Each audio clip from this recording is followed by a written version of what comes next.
The Men's Development Network is a not-for-profit organisation headquartered in Waterford, Ireland, working to promote change and equality within society. For the past 25 years, we have engaged with men and boys to advance our mission of better lives for men, better lives for all. We were established in 1997 by a group of men based in the southeast of the country, seeking to support each other to become better fathers and partners. These men looked at how the system of patriarchy adversely affected men and their relationships, and how families and communities could benefit from a new perspective. By promoting positive models of behaviour, we invite men to take an active part in the key conversations around gender equality and to reflect on their own privilege within society. As well as providing opportunities to engage men about improving their health and well-being, every day we work towards ending inequality and eliminating gender-based violence. Through a collaborative, inclusive and non-adversarial approach, we promote allyship with women to advance our mutual aims as friends, partners and equals. We want to support men and boys to become agents of change, to get the silent majority to stand together with women and girls to create a society of equality, respect and non-violence. By striving to create safe environments for reflection, identification and action, we follow a strengths-based approach to our work which encourages healthy masculinity. We want men and boys, people of different gender identities and those from intersectional backgrounds to be their most authentic selves. We look forward to the next phase of our journey as men and as allies.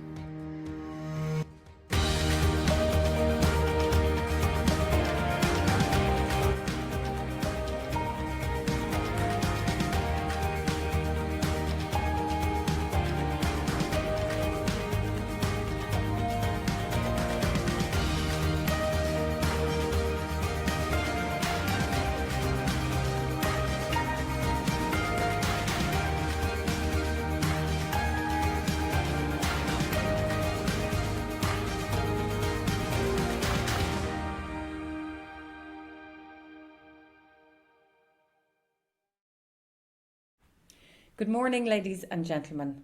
I want to start by thanking Seán Cooke for the invitation to open this important event marking the 25th year of Men's Development Network. While I'm really sorry that I can't join you in person, I do appreciate the opportunity to contribute online. It gives me a chance to acknowledge the really important work that Men's Development Network continues to do in engaging men and boys in these important conversations that are conducive to the creation of gender equal communities and society. I'd also like to acknowledge the contribution of the other experts who will be speaking later today. We know that encouraging men and boys to move away from harmful stereotypes and to instead champion respectful, healthy relationships will create a fairer society where both men and women can achieve their full potential. Men and boys can become true agents of change by challenging discrimination, sexism and gendered violence, and by speaking out about the ways such behaviours harms men and boys as well as women and girls. As is often the case, I do accept that this is easier said than done, but we must work together to achieve it. I welcome the work that you tirelessly do in this area, and I'm really delighted that my department was of some assistance in providing funding earlier this year to support you in the area of awareness raising campaigns. It is through education, I'm confident, that we will encourage both men and boys, women and girls to fulfil their aspirations, unconstrained by narrow stereotypes.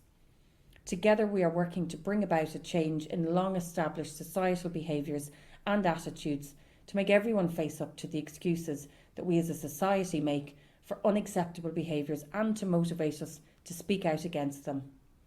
As some of you might know, I recently published the third National Strategy on Domestic, Sexual and Gender-Based Violence.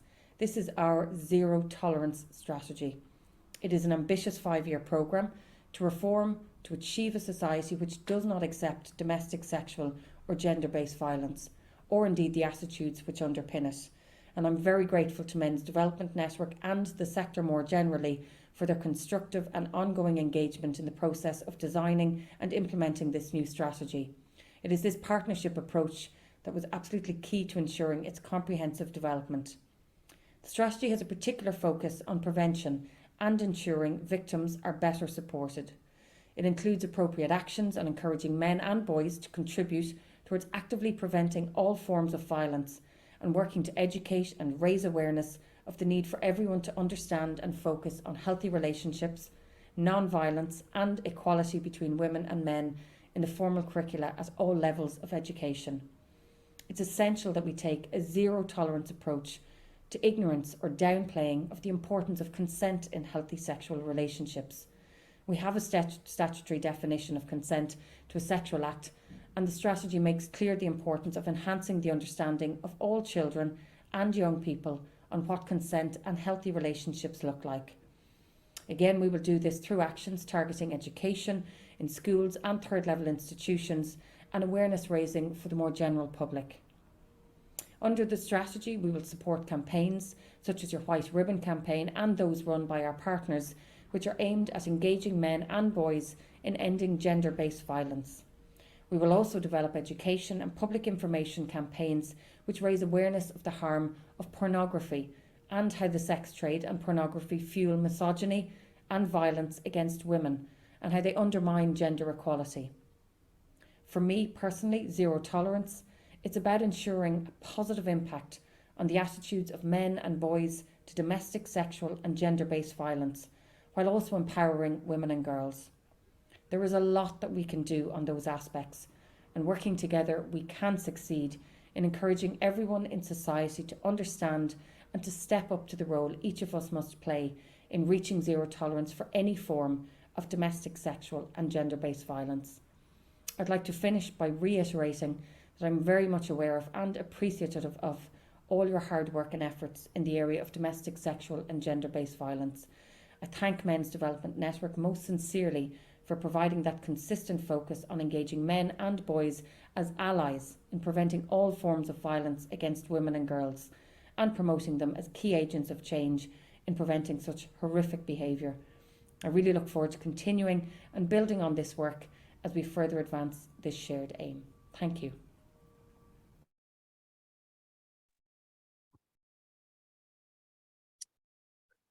Well, good morning, Dí Gwytaguna Ushla agus Fáilte Roth. I'd like to welcome you all again this morning to New Conversations, a celebration of the Men's Development Network's 25 years of operations. I'd especially just like to say thank you to the Minister for our kind words in opening the event today. But most, I think it's really important that we actually reflect on what she was actually saying there, and to know, to have the support of a government agency and a government department in addressing these issues and using the language of engaging men and boys is really important, and I think a significant moment in terms of the development of our work to date. I'd also like to thank you all for coming. I won't take up too much of your time here today, but I do want to set up the context for where we are. And so I want to, as I say, to thank you all for coming, and hope you really enjoy the day and that you enter into the day in the kind of the generosity of spirit in terms of the presenters who've come with us and to be here today, but also that you will take the time to sit within it and enter us with an open heart and an open mind to the conversations that we bring here today. I want to especially thank Michael and Gary, our intercontinental speakers here, our keynote speakers.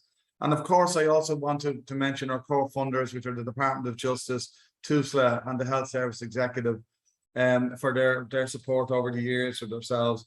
But I'd also like to especially thank the Department of Health in relation to their support for the MAN survey, which is one of the workshops that will be presented today.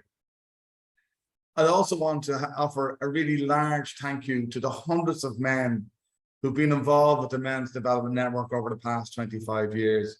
It is their work, their contribution to our initiatives and our programs and assisting us to model the behavior that we require of men. I think is really, really fundamental to how we have actually developed over the years.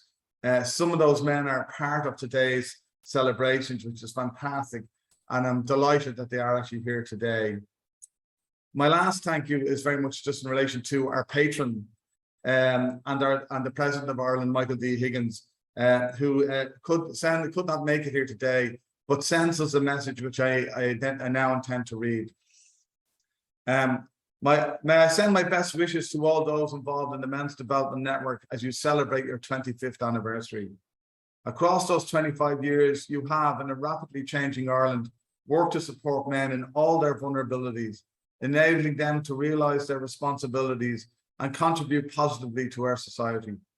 Your generous work has impacted profoundly on the lives of many men and their families, and by doing so has enriched their communities in many ways. Your dedication to the creation of a society that is compassionate and inclusive and shaped to welcome and empower the flourishing of all our citizens encompasses the values that are so essential to building a true democracy. I thank you for all you do to realize your mission statement of creating better lives for men and better lives for all. And I wish you every success in your future endeavors. I want to thank the President for those kind words. And while those words are settling in, I would also like you to take some time. What we normally do when we sit with men in circles, we ask them to have a check-in. So while I have you fresh and fully engaged, I'd like to invite you to take some time to let go of the stresses and strains that brought you before you came into the meeting today, to take a couple of breaths and to be conscious of where you're sitting, the room you're sitting on, the ground on which your feet are on, and that you become very, very present in the moment. So I want to leave that with you for just a moment.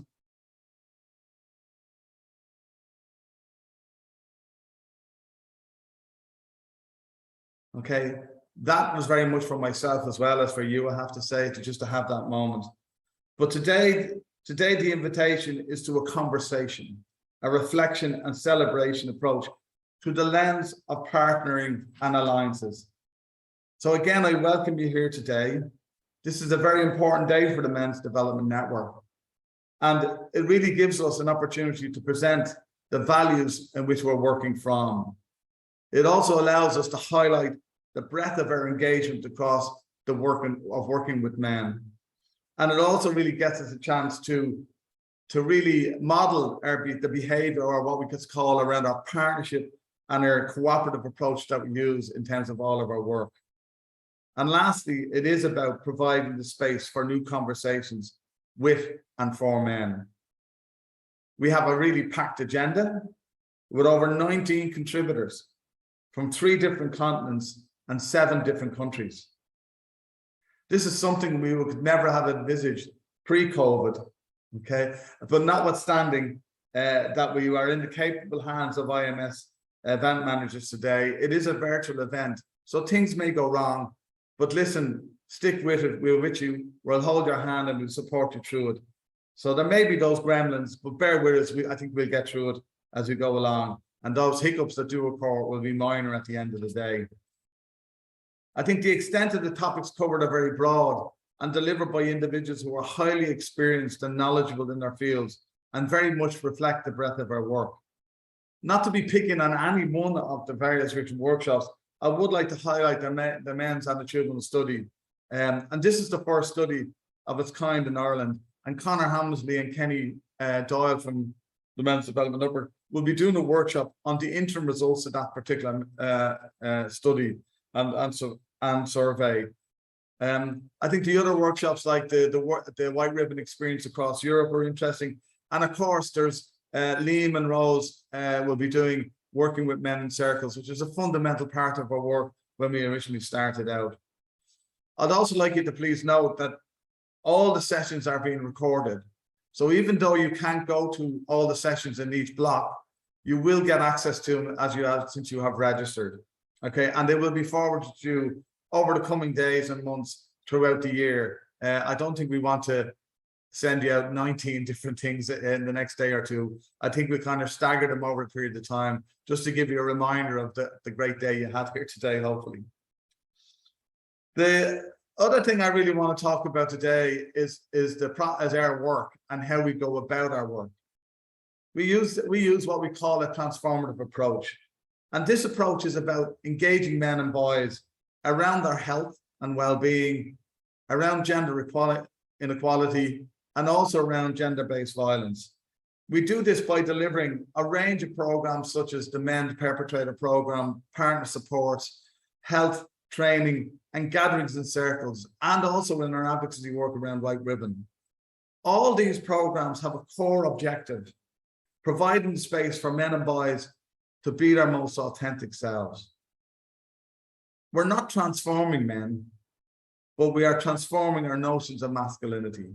And we use the term masculinity, linities, the plural, because masculinity is not just one thing.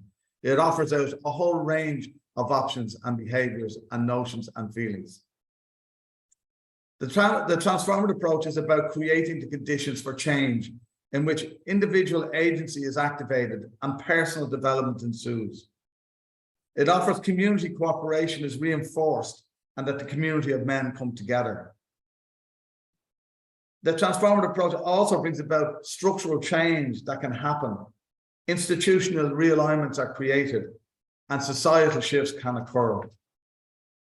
This is a significant time in Ireland, I think, and also we're an area where there is a lot of hope and expectation for what should happen for men as we go forward. The third strategy with specific reference to the prevention and engaging of men and boys is really quite significant. I think the cultural shifts in expectations of men themselves is also quite significant. And also this will be quite obvious from the results of the survey, which is here today. I think there's also a significant shift that men want to be and are really their willingness to become part and to become agents of change. And also that there is a significant environment that's emerged now around collaboration and cooperation.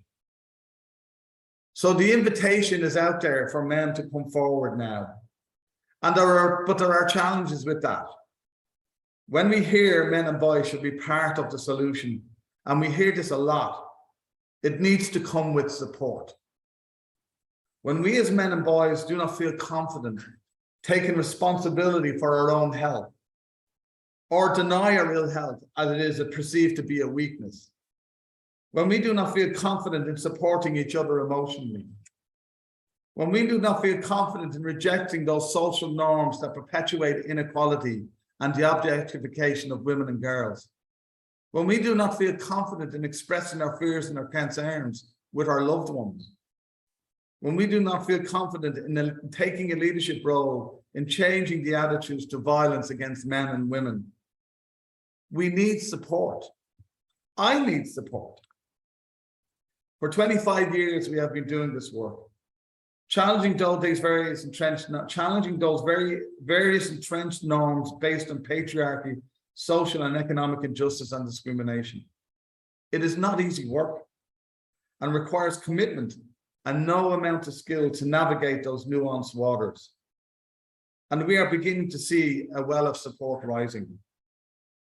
Work done by different agencies across the years, including MDN, has had a positive impact, but now especially, we need to seize the day through strengthening our allies and partnerships to design programs and initiatives and invest in time, emotion, resources, and money into the lives of the men and boys to become the men we wish them to be, and to hope for them that they become their most authentic selves.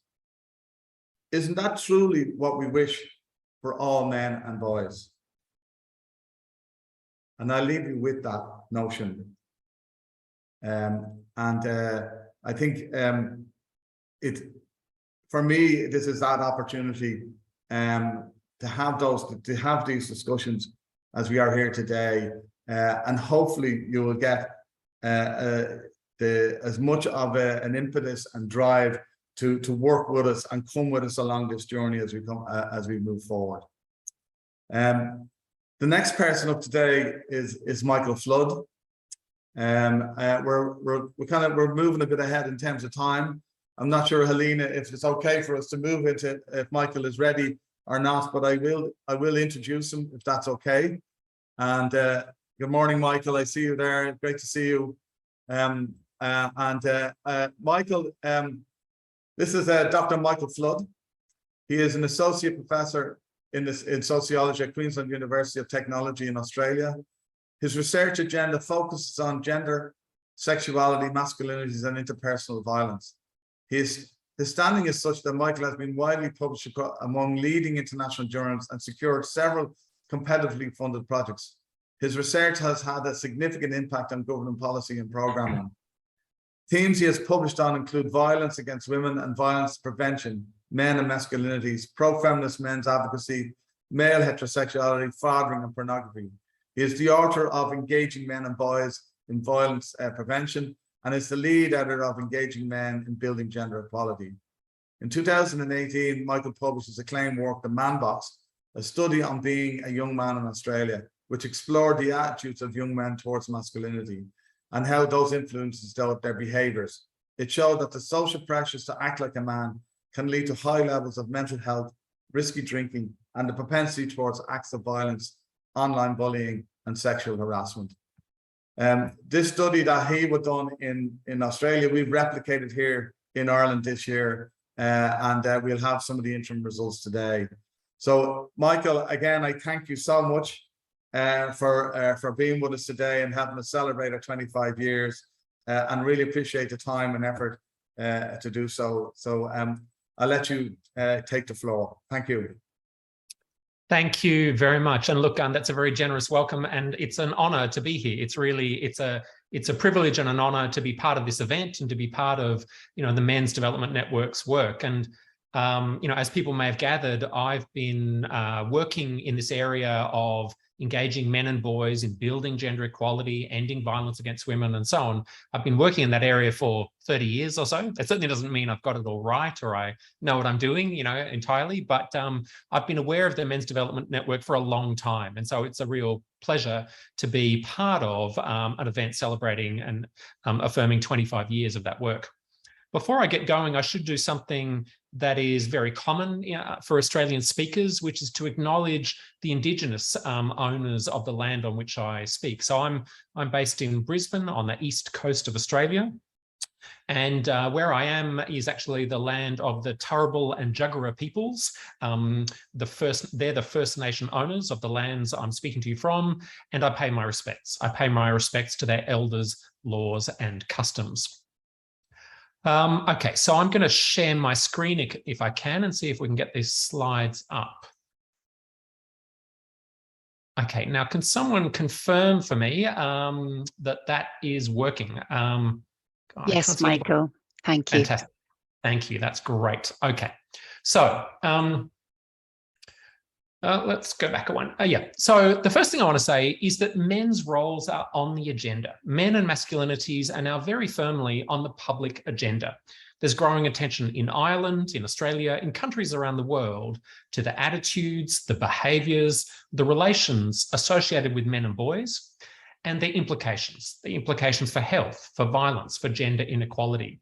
And there's various signs of that. There's signs of that in the media, debates over toxic masculinity or codes of masculinity. There's growing attention to men and masculinities in policy and programming.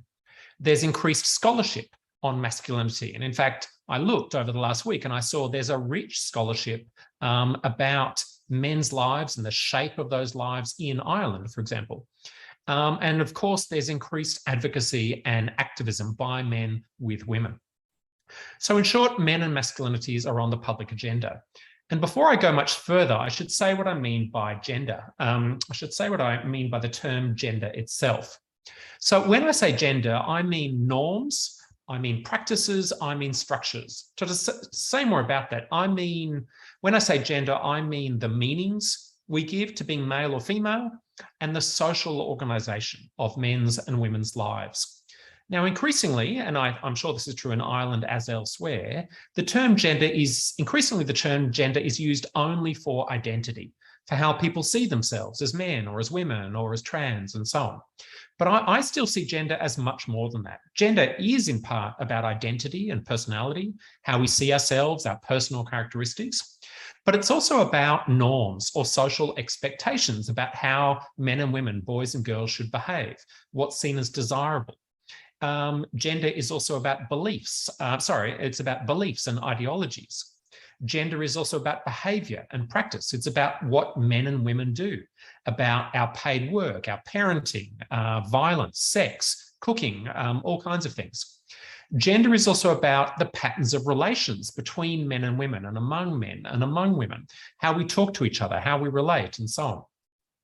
Gender is also about images and representations in movies, in TV, in advertising, and so on. Gender is about patterns of work and care and sexuality and so on. And finally, gender is about institutions. It's about how the church or sport or media or politics are organised. Who's in charge? Who does what kind of work? How do people treat each other and so on? So gender is a whole range of things, but simplistically, it's to do with the meanings we give to being male and female and the social organisation of men's and women's lives.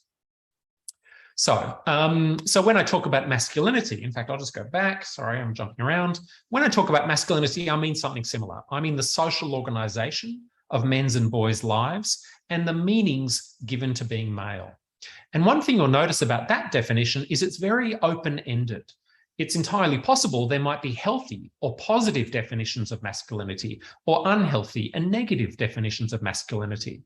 But as I'll argue in a moment, the most common, the most influential models of masculinity we have are unhealthy, are limiting in important ways. So, public debates about men and masculinities. Men and masculinities are on the agenda. And in fact, we're seeing a particularly energetic focus on men and masculinities in media and public debate. And when I was looking to see what kinds of debates there've been about masculinity in Ireland, I noticed something similar to what happens in Australia. And one of the things that happens is that when that debate increases, you see a kind of spike in that level of discussion about how we socialise boys, how we raise men, when some men behave badly.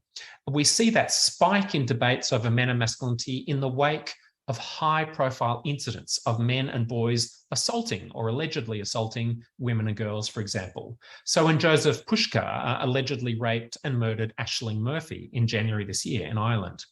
When two boys aged 13 assaulted and murdered Anna Kriegel. Those incidents and incidents like them in other countries intensify the national conversation on men and masculinities. And of course, there are many other things that shape those conversations. Certainly in Ireland and other countries, there's growing attention to men and masculinities in policy and programming. And this comes out of the recognition that many social problems, problems of domestic violence, problems of violent crime, problems of unwanted pregnancy or suicide, many of those social problems are gendered. And what I mean by gendered is, it doesn't mean exclusive to men or exclusive to women. It means shaped by gender, shaped by the norms and practices and structures of gender. So to remind you, masculinity refers to the meanings given to being male and the social organisation of men's and boys' lives and relations.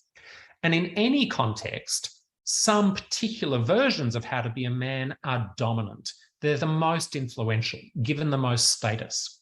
So masculinities can be healthy, can be unhealthy, but in many contexts, masculinity is based on dominance over women, a disdain, a hostility for anything feminine, and entitlement. Boys and men are often under pressure to be strong, to be stoic, to be heterosexual, to be in control, to be dominant in relationships, to be competitive, and so on. And what's very clear from a wealth of scholarship, from literally hundreds of studies, is that this version of masculinity is directly implicated in some serious social problems. Let's take one of the most serious social problems, the problem of men's violence against women. There are powerful links between masculinity and men's domestic and sexual violence against women. Now, I should say most men don't use violence against women. Most men treat the women in their lives with respect and care. But the men who do use violence, they are much more likely to do so than other men if they've grown up learning that men's needs and wishes come before women's. If they've learnt through media or pornography or their friends that men are entitled to women's deference, that men are entitled to women's bodies. Among men in general, men are much more likely to use violence against women when they are the dominant ones in relationships and households, where they live in communities where women have less independence and less autonomy than men, when men have grown up with rigid and stereotypical gender roles, and when those men have mates, friends, and peers, and so on, who treat women with aggression and disrespect. Now, masculinity and gender inequalities are not the only factors that shape domestic and sexual violence, but they're certainly key factors. So growing attention to men and masculinities in policy and programming is shaped in part by that recognition of how masculinity feeds into the harm that some men perpetrate among women. But it's also inspired by a second recognition that masculinity is implicated in the harms that men themselves suffer, the social problems that are concentrated among or that affect men and boys as well. And I'm thinking here of issues such as suicide, risky driving, drug and alcohol use, and violence, male-male violence among men and boys. Let's focus on suicide, for example. Studies find that men who endorse traditional masculinity, men who believe that men should be self-reliant, men shouldn't ask for help, those men are more likely to have suicidal thoughts than other men and more likely to act on suicidal thoughts, to attempt or even complete suicide. And we know that from studies in the US, from Australia, and indeed from Ireland, a study, Clancy et al., 2012, I believe. Anyway, so there's a powerful rationale for paying attention to, looking critically at men and masculinities. The first element of that rationale is that traditional, rigid forms of masculinity are implicated in various social problems, implicated in violence between men, implicated in violence against women, implicated in poor sexual and reproductive health, in unwanted pregnancy, in suicide, in alcohol and drug abuse, in poor mental health, in occupational deaths and injuries, and so on. Now, I'm not going to show you the hundreds of citations I could show you to all those problems and how they're shaped in part by masculinities, but certainly that's true. Second, traditional patriarchal forms of masculinity are implicated in the harms that some men inflict on women. Implicated not only in the kind of bluntest forms of harm of sexual and domestic violence, but in the everyday forms of sexism and disrespect that some men and boys inflict on women and girls, everyday comments, everyday behaviours and so on, that diminish or belittle women and girls. And as I've said, traditional patriarchal forms of masculinity are implicated in the harms that men and boys themselves suffer. Men who conform more strongly to the beliefs that men should be tough, stoic, dominant, daring, and so on. Those men are more likely than other men to consider suicide, to take risks with sexual partners, or at the wheel of a car, to assault other men, to avoid help seeking, to not be involved in active fathering, and so on. So to put it very simplistically, patriarchal masculinity, the kind of male-dominated, rigid forms of masculinity I've been describing, they're oppressive, they're unjust for women, and they're limiting and harmful for men ourselves. So in response to this, a field has emerged, a field of practice, a field of programming called the Engaging Men field. And the Engaging Men field involves gender conscious, so consciously aimed at men and paying attention to gender conscious initiatives and interventions aimed at men and boys in relation to violence prevention, sexual and reproductive health, parenting, education, and so on. And the Men's Development Network is an inspiring example of that, with its mission, better lives for men, better lives for all. I think that's brilliant. I think that's just truly inspiring. And the efforts of the Men's Development Network and other groups and organisations and so on are supported by a large evidence base, a growing evidence base. And what that evidence base tells us is that if it's done well, and that is a big if, but if it's done well, then interventions among men and boys can make lasting change in the attitudes and behaviours associated with the problems I've described. So far, I've introduced the issues of men and masculinities. I've given you the rationale for engaging men and boys, for addressing masculinities and so on. Now I want to return to the impacts of these masculine norms before I end by exploring what we can do. So I said that masculinity, like gender, involves a range of things, involves identities, practices, norms, and structures. And I'm going to focus for a little while on the question of norms, the kind of ideas or values or expectations that we place on boys and men. So what do we call? What do we call that kind of all too common version of masculinity based in dominance over women, based in sexual entitlement, based in homophobia and aggression and rigid competitiveness and so on?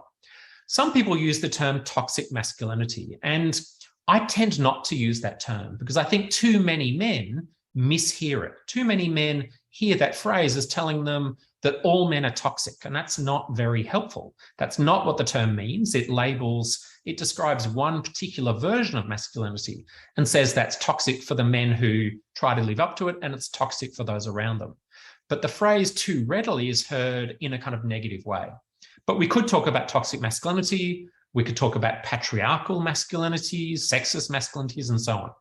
But one term that gets used is the man box, the set of beliefs that place pressure on men and boys to live a certain way. And this is another illustration of the man box. The man box refers to influential and restrictive norms of manhood. It names the qualities that boys and men are expected to show. It shows the rewards they receive, because men do receive some rewards, things like status and privilege and so on, for staying in the box and conforming to, doing well at those stereotypical masculine qualities.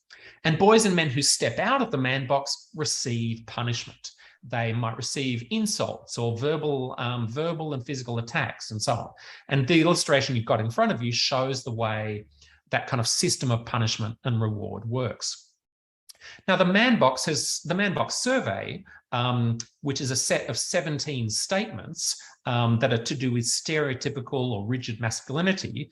The Man Box survey has been used in the US and UK, in Mexico and Australia. And as you've heard, you've got new findings for Ireland, which we'll hear about later today. And I'm really excited to hear that.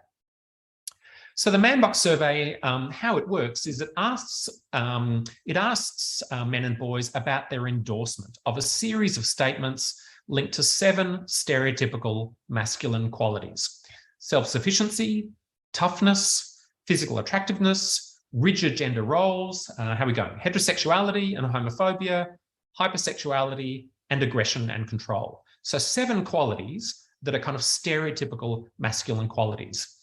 And it asks men and boys first, do they feel that this is the message they get from society? Do they agree that this is what they're told by society about how they should live?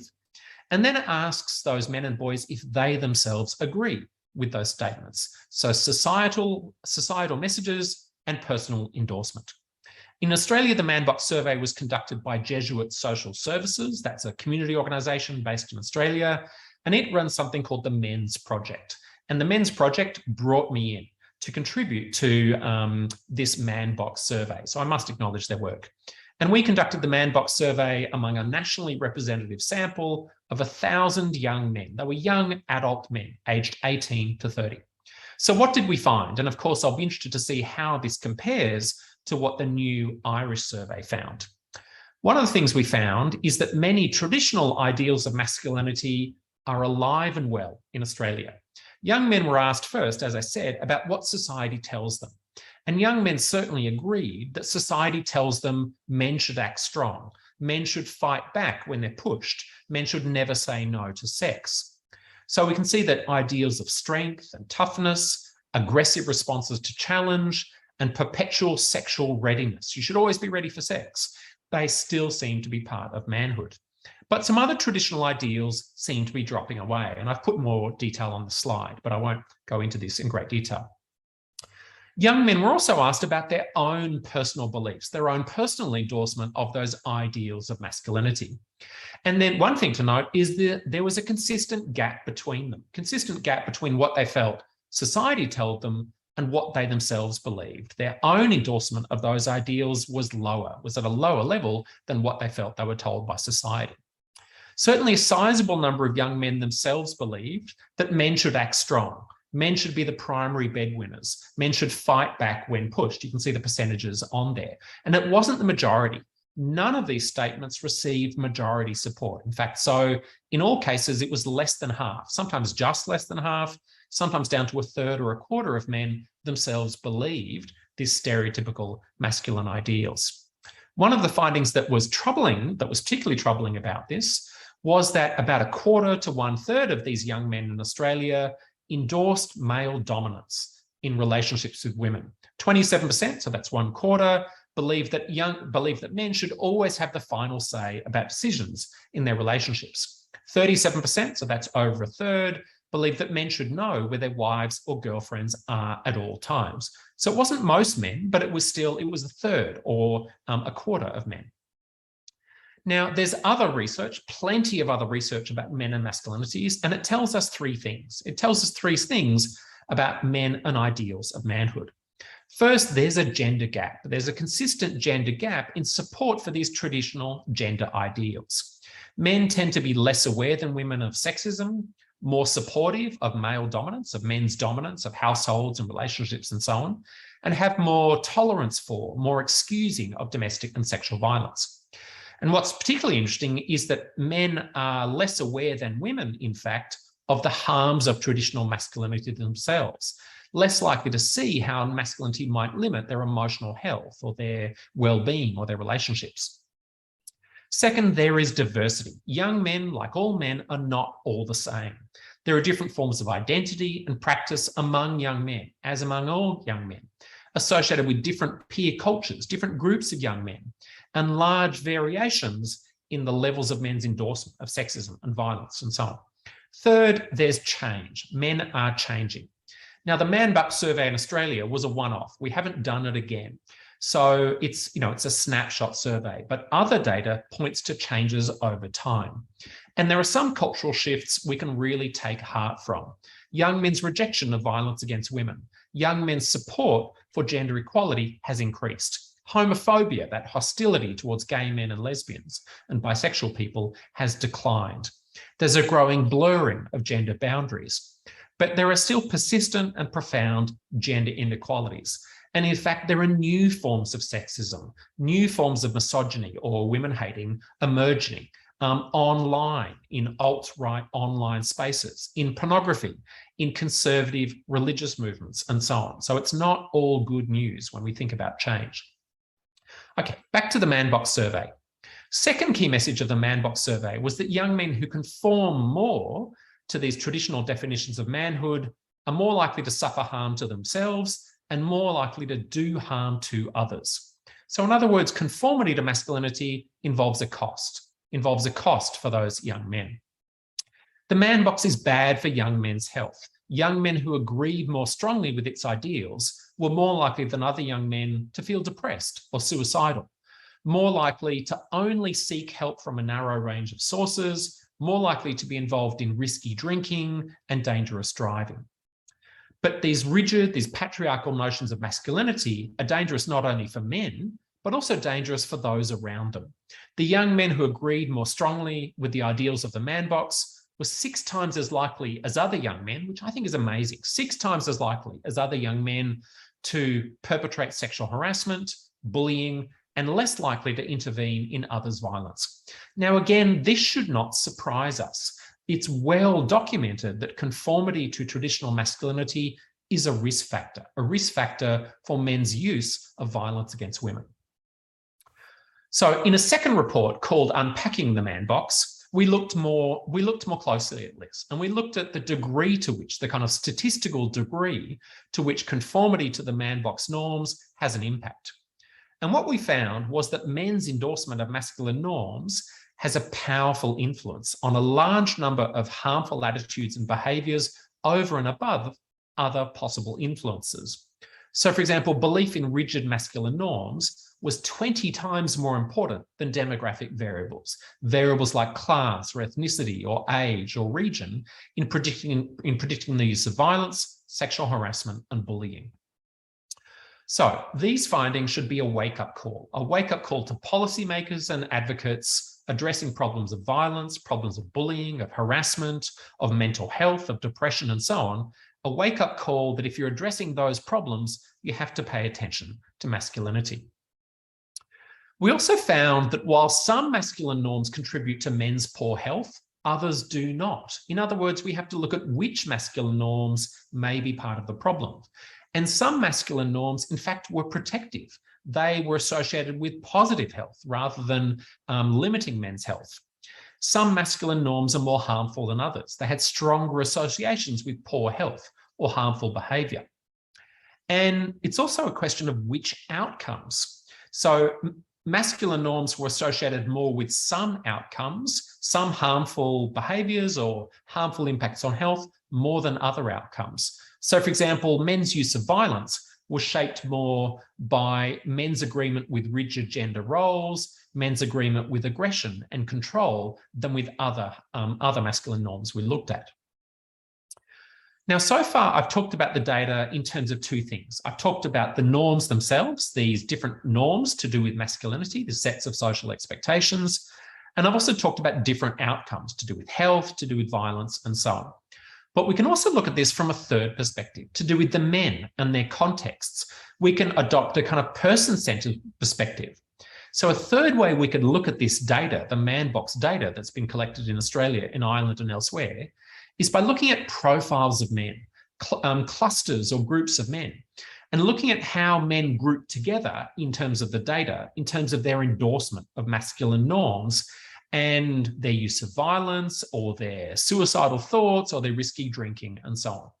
In other words, we could try to identify the groups of men, the clusters of men who engage in high-risk behaviours and the men who don't.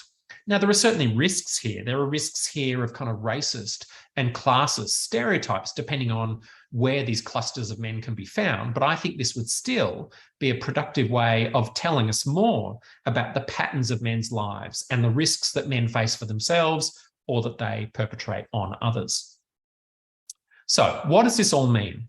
We have to dismantle the man box. We have to shift the man box. We have to promote change in dominant norms of masculinity.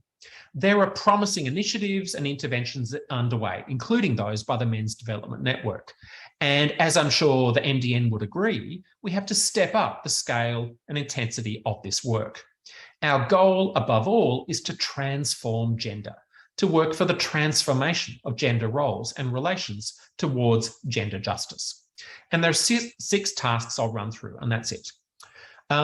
We have to scale up. We have to take work with men and boys from the program and project level into policies, into institutions. We have to reach large numbers and change systems and institutions. We have to scale up at every level, from what happens in schools to mobilisations among networks and movements, to the day-to-day practices of our health institutions, our family and crime institutions, and organisational change. And for the policymakers listening, I want to say that means also building the engagement of men and boys into policy documents and plans. And a good example of doing that, I think, happens in Australia when it comes to the prevention of domestic and sexual violence. Our national policy frameworks have a growing emphasis on the need to engage men and boys.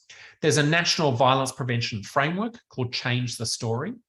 And Change the Story identifies 8 essential actions for prevention. And one of those is to support men and boys in developing healthy masculinities. Our national government, our federal government, is soon to release a second national action plan on preventing domestic and sexual violence. And it too emphasises the need to engage men and boys in promoting healthy masculinities, in having healthy relationships. I saw that in 2019, the Irish government signed onto, in fact, it signed earlier, but it's now fully ratified, the Istanbul Convention, the human rights treaty on preventing violence against women and domestic violence. And the Istanbul Convention that the Irish government has signed up to also includes an emphasis on the need to engage men and boys. So let's build this into policy. Second, we have to raise awareness of the harms of the man box. Let's intensify community conversations about the harms of patriarchal masculinity. Let's use strengths-based approaches that invite men and boys into change. Let's work with others in the fields of mental health, alcohol abuse, male-male violence, and violent extremism. I've been doing work recently on terrorism and violent extremism, and it's clear that masculinity there, like in many other areas, shapes men's recruitment into and participation in violent extremism. So let's work with people in those fields to address issues of masculinity. And in doing that, let's not only focus on harms to men, let's also focus on the harms that some men do to others. Let's recognise how masculinity is implicated in sexism and unfair forms of privilege and inequality. Third, let's weaken the cultural grip of the man box. Let's highlight the gap between those social norms and, in fact, what most men believe, what most men think about themselves. Let's engage men and boys in critical conversations about manhood through structured sessions in schools, in classrooms, as part of diversity and inclusion training in workplaces, as part of our work on campuses and universities, as part of national media and marketing campaigns, and in everyday conversations between fathers and sons, between men and women and others at work, and so on. Let's invite men and boys to build identities of their own making, rather than blindly conforming to narrow masculine scripts. Let's also challenge the sources of the man box. These dominant ideals of masculinity don't come out of thin air. They are actively promoted by conservative radio announcers, by patriarchal religious figures and faith institutions, by sections of the military, by peer cultures, by particular sports, by media and pornography, and so on. Let's challenge the sources of the man box. Let's also support diversity and resistance. Let's turn up the volume. Let's turn up the volume on the facts of diversity and change among men and boys. Let's affirm that. Let's affirm and celebrate diverse forms of manhood, identity, and gender. Let's pay more attention to boys' and men's active resistance to narrow norms of gender. Let's highlight the protective value, the healthy value of non-conformity. And let's push back against that constant policing of men and boys, pushing them back into the man box. Let's promote an alternative, healthy and ethical alternatives. Boys and men cannot be what they cannot see. Whether we call it healthy masculinity or positive masculinity or something else, let's foster visions for boys and men's lives which are gender equitable, positive, and diverse. And whatever vision we have for men and boys, I think there are 4 things it needs to have. It has to be, and I'm going to use the F word here, it has to be feminist or gender equitable. It must be clearly critical of men's sexism, men's domination of women. It has to be built on fairness, on respect, on equality. Second, it has to be healthy, of course, for boys and men themselves. It has to affirm ways of living, ways of being that are good for men and boys, good for our mental and physical health. Third, it must be diverse and multiple. It has to be able to accommodate a range of healthy ways of being boys and men. We don't need a new man box, some alternative but equally rigid man box. We need instead diverse and multiple ways of being boys and men and others. And finally, it has to be non-essentialist. Now, what I mean by that is if we think a particular quality is good for men and boys, is something that's positive for men and boys, it would be a problem if we think that it's only available to men and boys, that women and girls can't, live up to that quality as well. That doesn't seem very helpful. And finally, we have to go beyond norms. I've been focused on societal expectations and attitudes, but that's only one part of a bigger project. Men's attitudes, as well as their behaviours, are bound up with wider patterns, wider structures of power and inequality. So we have to tackle not only the man box, rigid masculine norms, but we have to tackle the institutional forces, the structural forces that sustain these. Okay, last thing I want to say, traditional models of how to be a man have not yet crumbled into dust. They continue to exert a powerful influence on many men's and boys' lives and relations, and they flow into pervasive and unfair gender inequalities. But their authority is weakening. There are signs of positive change. Women's rights groups, efforts by civil organisations and governments, and shifts in gender practices and gender norms in communities are all making change, are leading to an increasing questioning, I would say, of the man box of patriarchal manhood. We need large-scale social change. Large-scale social change is vital to end gender inequality, to build healthier lives for women, men, and others, and men have a vital role to play. Thank you.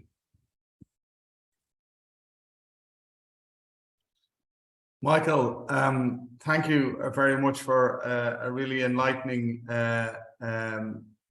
piece of work there. I think what's really heartening for me is to hear the kind of the incident in terms of our own report, what's happening, that a lot of the stuff is actually coalescing with what has actually happened in Australia as well in terms of the attitudes as ever.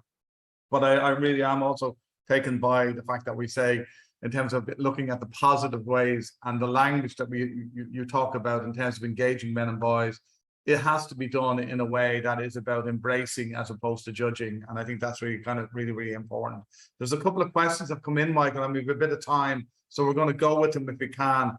The first one is from Damien, and he said, brilliant presentation, Michael, and thank you.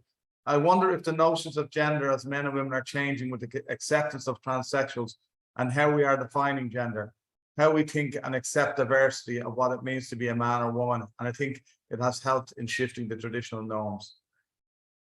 Look, that's a great question. And it's a good example. The kind of growing visibility of trans identities is a very good example, I think, of the blurring of gender boundaries. And I think it is contributing to a kind of rethinking of our assumptions about what it means to be a man, what it means to be a woman, and the growing visibility of non-binary and trans identities is shifting that.